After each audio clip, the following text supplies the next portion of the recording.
katok. Kay katok. Tapos tatlo, sabi niya, ganon. Sino sa tatay pala yun? Hindi, sabi kami pa kinala mo. Nagparamdam din. Nagbayag niya manong ganit. Tagal nang. Ang tagal yun. Ang tagal na ako. Hanggang di dumating yata si Inang. Pag nag-ano na si Inang, wala. Sangit-sangit siguro. Sangit ang siguro yung sangit. Nagbayag din magtuk-tuk-tuk. Saan sa pintuan? Hindi sa katre.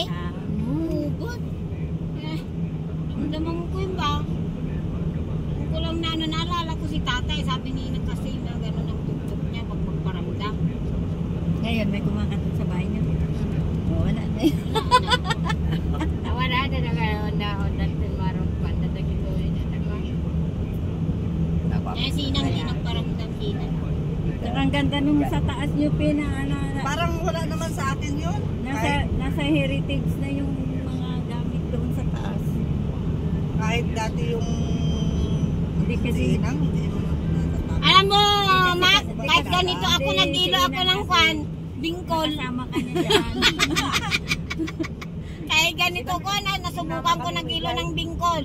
Ay, ano yung bingkol? Ay, Protect na matigas. Buhangin! Hindi, hindi! Hindi man buhangin. Matigas na! Protect. Putek.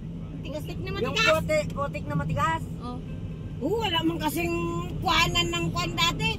Doon ako nagtayo doon sa may kamaisan. Tayo na ako.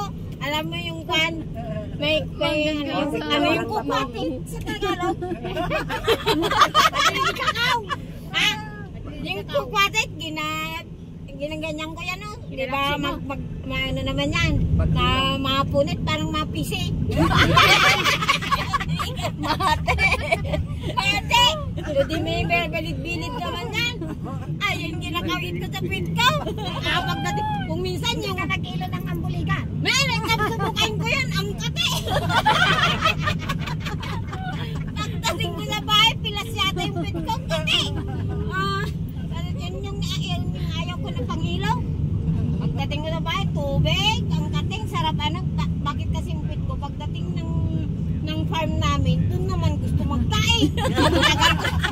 Ang tagal ko dun sa bahay, hindi ako makatay. Pag nakabatog na ako dun sa bahay. Batog na ka naman. Jay! Ano? Ano? Ano?